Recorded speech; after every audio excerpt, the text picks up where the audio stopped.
최근 대기업의 팀장님 그리고 파트장님들과 식사 컨설팅을 진행을 했었어요. 한 가지 놀라운 공통점이 있으시더라고요. 바로 질문이었습니다. 제가 제 커리어를 더 쌓기 위해서 무엇을 더 보완하고 쌓아야 될까요? 사실 좀 놀랐어요. 왜냐면 정말 너무나도 좋은 학벌에 회사에 인정받으시는 분들이었거든요. 사실 이 질문은 팀장님들만의 질문은 아니에요. 주니어도 시니어도 재직자도 구직자도 꼭 질문을 합니다. 제가 여기서 뭘 더 해야 되죠? 오늘은 그에 대한 제 나름의 답변을 말씀드려 보도록 하겠습니다. 먼저 그 질문을 받았을 때 그분들의 상황과 커리어에 대해서 생각을 해봤어요. 인정을 받으셨기 때문에 팀장이 되셨죠. 그리고 그 가운데 여러 회사에서 좋은 기회들을 줘서 이제 순환보직으로 소방수로서의 역할을 담당을 하셨습니다. 근데 막상 이직을 생각해 보니까 또 그리고 퇴사를 하고 보니까 내가 너무 무경력으로 쌓은 것이 아닌가라는 두려움이 있으셨던 거였어요. 그런데 사실 회사에서 핵심 인재로 분류돼서 좋은 기회들을 계속 주었던 것을 무경력이라고 볼 수 있을까요? 단지 많은 직무를 경험해봤다라고 해서요. 또한 다른 그룹사라던가 계열사로 전배를 가셨던 것을 약점으로 볼 수 있을까요? 저는 사실 그렇게 보기는 되게 힘든 것 같아요. 사실 이 기저에 깔려있는 것은 불안인 것 같아요. 내가 여러 직무들을 경험을 해봤는데 내가 어떤 직무로 쓰임이 있을까? 주특기가 없는 것이 아닐까라는 두려움이 있으셨던 것 같아요. 이것은 이제 구직에 들어가면 더욱더 크게 발현되는 것을 보게 됩니다. 꼭 물어보시는 질문이 있어요. 제가 여기서 취업을 하기 위해서는 무엇을 더 해야 되죠? 주니어의 경우에도 시니어의 경우에도 공통적으로 받게 되는 질문입니다.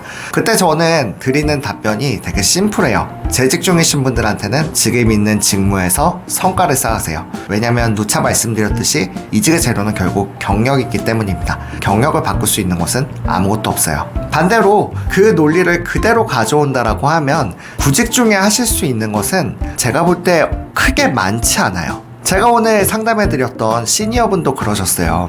이제 제가 시니어분들 이제 희망퇴직하시거나 권고사직하는 분들께는 꼭 시도를 늘리시되 거절을 쌓지 말라라고 말씀해드려요. 왜냐면은 그 기회 자체가 시니어분들은 많이 없죠. 이제 적절한 기회에 지원을 하시는 게 중요하고요. 그때 내가 어떤 자격증을 쌓았다. 내가 경력기술서를 자소서를 엄청 잘 썼다. 그런 부분들이 어느 정도 도움은 될 수 있겠지만 그것이 승패를 가르지는 않습니다. 그렇기 때문에 제가 그 부분을 꼭 말씀해 드려요. 그러면 이런 불안감이 생기실 수 있어요. 그렇다고 이렇게 가만히 있는 게 맞나? 그럼 제가 하나하나씩 말씀해 드려 볼게요. 유명한 헤드헌터를 찾아서 계속 지원을 하시는 게 답일까요?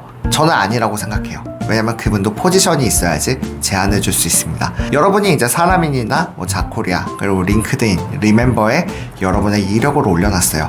그렇다라고 한다면 그 이후에 여러분들이 어떤 것들을 더 해야 될까요? 또 여러분들이 이미 경력을 쌓고 계시다라고 하면 어떤 자격증이 여러분을 더 매력적으로 돋보이게 할 수 있을까요? 만약에 노력으로서 쟁취할 수 있는 부분이라고 한다면 저는 전심을 향해서 달려가라고 말씀해 드리고 싶어요. 어떤 자격증이든 아니면 여러분들이 이 공백을 어떻게 보내시든지요. 근데 제가 헤드헌터로서 또 여러 인사 담당자분들을 만나고 그분들의 시각을 들었을 때 그것들이 여러분의 채용에 큰 성패를 미치지 않아요.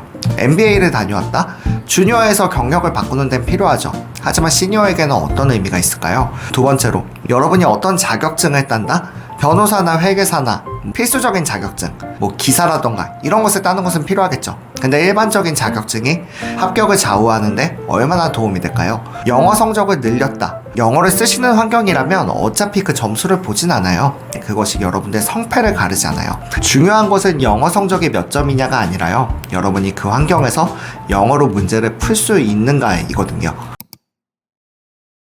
이렇게 좀 불안해 하시는 분들에게는 제가 생각하는 어디서 한 번쯤 들으셨을 법한 해결책들을 다 말씀드리고 하나씩 반박해드려요. 그래서 결국 드리는 말씀은 하나입니다. 결국은 시도를 늘리셔야 돼요. 프로의 확률을 프로로 만드는 건 10번의 시도입니다. 시장의 환경이 여러분의 뜻대로 되지 않죠. 그리고 그 회사의 채용 환경도 회사의 하나하나의 사정도 알 수 없어요.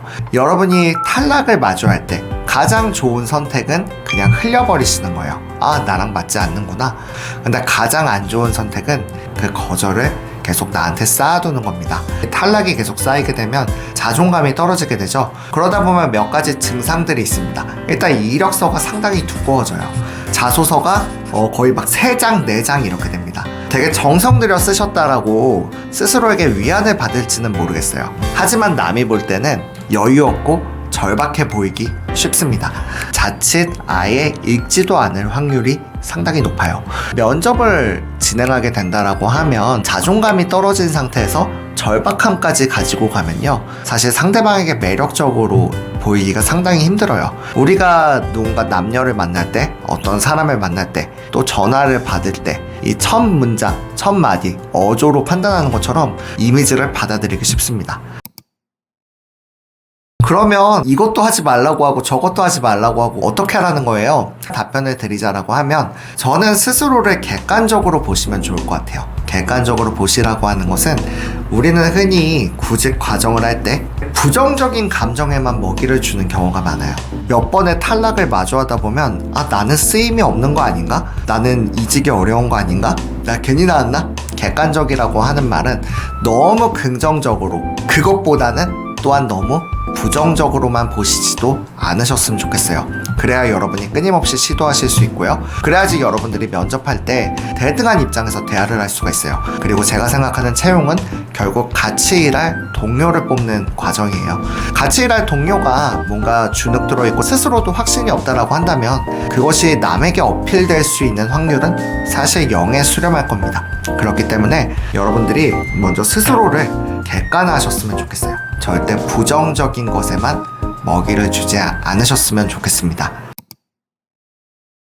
그리고 또한 약점에 대해서 많이 물어보시는데, 제가 생각하는 약점은 내 스스로의 약점일 수도 있겠지만 결국은 내가 어떤 회사 포지션에 지원을 하는지에도 달려있는 것 같아요. 스스로의 약점이라고 하면 이런 거겠죠. 내가 이직 횟수가 잦다, 내가 상대적으로 학력이라던가 경력, 회사 네임밸류가 아쉽다, 아니면 내가 구직 기간이 길다, 이것이 스스로 인지하시는 약점일 수도 있을 거예요. 근데 이 약점이라는 것은 결국 내가 어떤 회사를 지원하는지에, 내가 어떤 직무에 지원을 하느냐에 따라도 달려있어요. 여러분이 관련 직무를 지원을 하는지, 이 기존 경력과 교집합이 있는, 또한 차별점이 있는 직무에 지원을 하는지, 아니면 그렇지 않은지요. 만약에 여러분의 면접의 경쟁자는 여러분처럼 여러 경력을 쌓은 분들이 아니라 해당 경력 한 가지만 쭉 쌓으신 분들이 있을 수도 있죠. 근데 그 가운데 우린 되게 주눅 들기 쉽습니다. 그러면 나는 이 경력, 총 경력 10년 중에 이 경력은 3년밖에 안 되는데 내가 부딪히는 것이 의미가 있을까? 내가 이 사람을 이길 수 있을까? 그때 여러분이 자격이 있으셨기 때문에 면접에 오셨다라는 걸 기억하셨으면 좋겠고요. 그리고 겹치는 3년. 경력의 교집합은 결국 또 하나의 셀링 포인트가 되겠죠. 또한 겹치지 않는 7년의 기간도 다른 후보자와 다른 지원자와의 차별점이 될 수도 있습니다. 이직은 결국 지속하는 사람이 이기게 돼 있는 게임이에요. 그래서 너무나도 어려운 시기지만 꼭 여러분들 원하는 직무에 여러분들이 맞는 제자리를 찾아가셨으면 좋겠습니다. 네, 이직의 정석 정구철입니다. 감사합니다.